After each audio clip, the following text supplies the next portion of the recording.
தமிழக மீனவர்கள் 14 பேரை இலங்கை கடற்படை கைது செய்திருக்கிறது. எல்லை தாண்டி மீன் பிடித்ததாக கூறி தமிழகத்தைச் சேர்ந்த 14 மீனவர்களை இலங்கை கடற்படை கைது செய்திருக்கிறது. நெடுந்தீவு அருகே எல்லை தாண்டி மீன் பிடித்ததாக கூறி இலங்கை கடற்படை கைது நடவடிக்கையை மேற்கொண்டிருக்கிறது. மொத்தமாக தமிழக மீனவர்கள் 14 பேரை இலங்கை கடற்படை கைது செய்துள்ளது.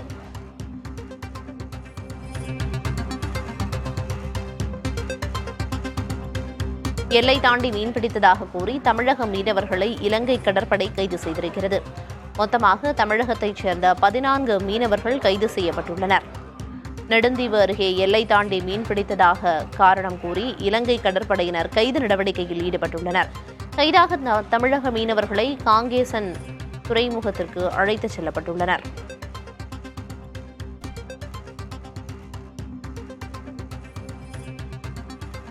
விவரங்களை வழங்குவதற்காக செய்தியாளர் ஆனந்தன் இணைப்பில் இருக்கிறார். ஆனந்தன், எல்லை தாண்டி மீன் பிடித்ததாக கூறி 14 தமிழக மீனவர்கள் கைது செய்யப்பட்டிருக்காங்க. இப்ப அந்த மீனவர்கள் எங்கு வைக்கப்பட்டிருக்காங்க? அவங்களோட படகுகளும் பறிமுதல் செய்யப்பட்டிருக்கா? என்ன விவரம்?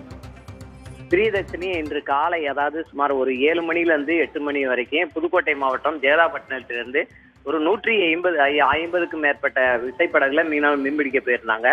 தற்போது அதாவது ஒரு அரை மணி நேரத்துக்கு முன்பாக நடுக்கடல்ல மீன் பிடிச்சிட்டு இருக்கும்போது அங்க ரோந்து பணியில் ஈடுபட்ட இலங்கை கடற்படையினர் 3 படகுகளையும் படகுல அந்த 14 மீனவர்களையும் நெடுந்தீவு அருகே எல்லை தாண்டியதாக ஒரு குற்றச்சாட்டுல கைது பண்ணியிருக்காங்க.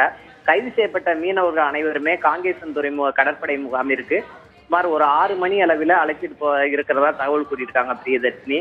அதே போல அவங்ககிட்ட இருந்த 3 படகுகளையும் பறிமுதல் செஞ்சிருக்காங்க.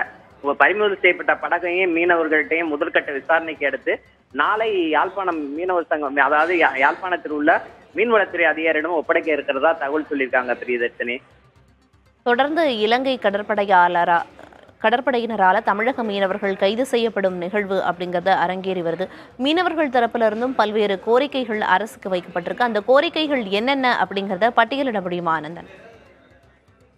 அதாவது அவங்க என்ன தமிழக மீனவர்கள் சமீபத்துல இப்ப என்ன சொல்றாங்கன்னா, முதல்ல மீனவர்கள் சிறைப்பிடிக்கப்பட்டா 15 தினங்களுக்குள்ள விடுதலை செய்யப்பட்டாங்க. ஆனா கடந்த 8 மாதமாக மீனவர்கள் 15 நாள் 2 தடவை 3 தடவைக்கும் வாய்தா நீட்டிச்சுக்கிட்டே, அதாவது சுமார் ஒரு 30 நாள்ல இருந்து 60 நாட்கள் வரை சிறை தண்டனையை அனுபவிச்சுட்டு வர்றாங்க.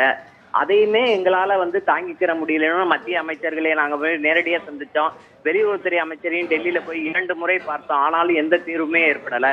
இப்ப கடந்த ஒரு வார காலமா என்ன செய்யறாங்கன்னா, விடுதலை செய்யப்படும் மீனவர்கள் மீது தண்டனை அதாவது அபதார தொகையும் இப்ப விதிக்க ஆரம்பிச்சிருக்காங்க.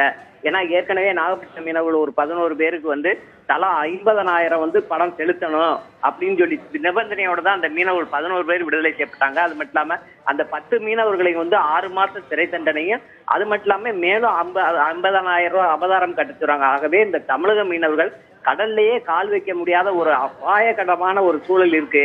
இதை மத்திய மாநில அரசுக்கு உடனடியா அதாவது போர்க்கால நடவடிக்கையில ஏதாவது ஒரு தீர்வு ஏற்படுத்தினா மட்டும்தான் அந்த மீன்பிடி தொழிலே பாதிக்கப்படும் அப்படின்னு சொல்லியிருக்காங்க பிரியதர்ஷினி.